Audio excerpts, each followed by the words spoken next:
60 million years ago, in what is now Colombia, something moves through the still water.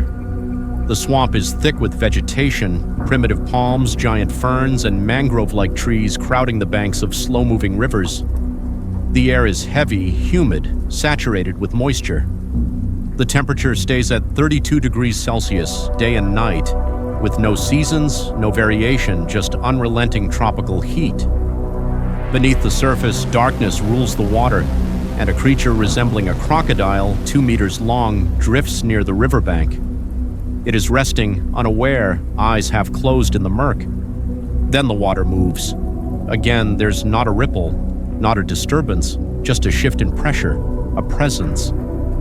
The crocodile does not see what strikes it because there is no warning. One moment it is floating, and the next something coils around its body with enough force to crack bone. The crocodile thrashes, but the grip does not loosen. It only tightens and tightens and tightens. Within minutes, the crocodile is dead at the hands of a snake that is not like any snake alive today. This snake is 13 meters long, longer than a school bus. It weighs over 1,100 kilograms, more than a bison. Its body is as thick as a human torso, and its head is the size of a large dog. This is Titanoboa, the largest snake that ever existed, and the Earth can never produce it again. But how were they discovered? In 2009, a team of paleontologists made an announcement that stunned the scientific world. They had found fossils of a snake so large that it should not have been able to exist. That discovery actually began years earlier, in the early 2000s, at the Cerrejón coal mine in northeastern Colombia, one of the largest open-pit mines on Earth. Excavators at the time had stripped away layers of coal, revealing mudstone beds rich with fossils from the Paleocene epoch, roughly 58 to 60 million years ago. The workers began finding bones, large and strange bones. At first, scientists thought they were crocodile remains. The fossils were shipped to the Florida Museum of Natural History for analysis. Graduate students unwrapped them, expecting to catalog another prehistoric crocodilian. But something was wrong. The bones were too uniform, too cylindrical. The structure didn't match any crocodile anatomy they had seen. Then someone compared them to snake vertebrae.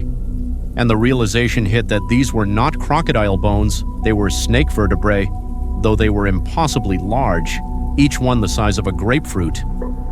Over the following years, researchers uncovered 186 fossils from 30 individual snakes. The bones came from multiple locations within the mine, all dating to the same period. This was not an anomaly, nor was it a deformity. This was a species. In 2009, paleontologist Jason Head of the University of Toronto led the team that formally described the find. They named it Titanoboa cerrejonensis, meaning the Titanic boa from Cerrejón. The numbers were staggering. By comparing Titanoboa's fossilized vertebrae to those of modern boas and anacondas, scientists could extrapolate its dimensions with remarkable accuracy. The results?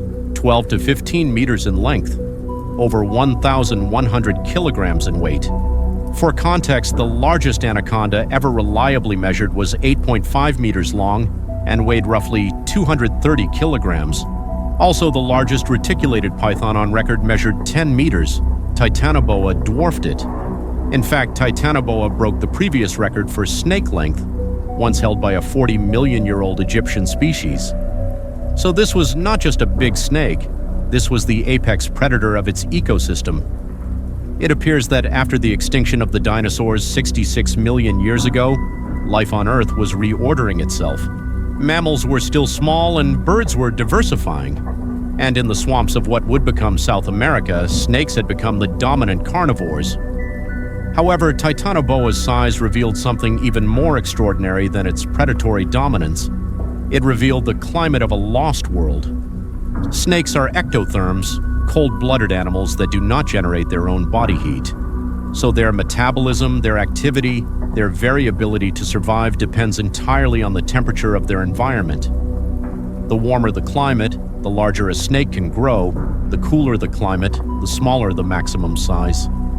This relationship is so reliable that scientists use it as a biological thermometer. When researchers analyzed Titanoboa's size, they reverse-engineered the climate that must have existed to support such an animal and the calculations were definitive. For a snake of Titanoboa's mass to maintain metabolic function, the average annual temperature in its habitat would need to be approximately 32 degrees Celsius, which is 5 degrees warmer than the upper limit of modern tropical rainforests. This was not a seasonal spike, it was the required baseline. Just year-round heat with no winter, no cool season, and no reprieve. The Paleocene epoch, in the aftermath of the asteroid impact that killed the dinosaurs, was a hothouse world. Carbon dioxide levels were elevated, ocean temperatures were higher, and the equatorial regions where Colombia now sits were hotter than anything we experience today. Titanoboa did not just survive in this climate, it required it. In modern Colombia today, the average annual temperature is around 24 degrees Celsius. A snake the size of Titanoboa could not survive there because its metabolism would slow, its digestion would stall, and it would starve. So in a nutshell, the Earth that produced Titanoboa no longer exists, which is why we don't see them anymore. Now let's talk about how Titanoboa hunted. Titanoboa was actually too massive to be an active land hunter. A 13-meter snake weighing over a ton cannot move efficiently on land. It cannot chase prey, and it cannot climb. It would overheat, exhaust itself, and easily become vulnerable. But in water, Titanoboa was unstoppable because water supported its weight. Water kept it cool and allowed it to move with stealth and precision. That's why Titanoboa was semi-aquatic, spending most of its time submerged, motionless, concealed in murky river channels. It did not hunt by sight, since visibility in those swamps was near zero. Rather, it hunted by sensing vibrations, detecting pressure changes in the water, and waiting for prey to come close enough to strike. And when it struck, it was over in seconds. Its method of killing was mechanical. Coil around the prey, squeeze with enough force to stop circulation and breathing, and hold until death. Researchers estimate that Titanoboa's constriction power exceeded 400 pounds per square inch, which is enough to crush the bones of a crocodile or collapse the shell of a giant turtle. Its jaws, based on skull fossils discovered in 2011, showed adaptations for a piscivorous diet and fish eating. Its teeth were numerous and backward curving, designed to grip slippery prey, but it was also large enough to take crocodilians, turtles, and any mammal unfortunate enough to approach the water's edge. Titanoboa did not need to be fast, it just needed to be patient and strong. That's how and why they dominated the Paleocene swamps for millions of years, but then they vanished. The extinction was not sudden, it was rather gradual, and it was inevitable. Today, however, the global climate is warming again. Carbon dioxide levels are rising, average temperatures are increasing, tropical regions are expanding, and some scientists have asked, could Titanoboa-sized snakes exist again? The answer to that is complicated. Theoretically, if Earth's climate returned to Paleocene-level warmth, which was 32 degrees Celsius average temperatures at the equator, sustained for millions of years, then ectothermic reptiles could grow larger again. The biological potential is there, but evolution does not work on human timescales. Titanoboa took millions of years to evolve its size. It existed in a world with specific ecological conditions: vast swamps, abundant large prey, and minimal competition from mammals. Those conditions no longer exist. Mammals now dominate terrestrial and semi-aquatic niches. Predatory reptiles face competition they did not face 60 million years ago.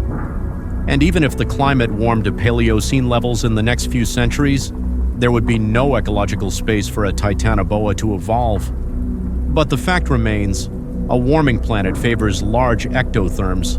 Snakes, crocodiles, and lizards all will benefit from higher temperatures. They will grow larger, they will expand their ranges, and they will thrive in ways they have not for millions of years. We are moving toward a world that resembles the Paleocene more than it resembles the stable climate of the past 10,000 years. And in that world, the rules that limited the size of cold-blooded predators will begin to weaken.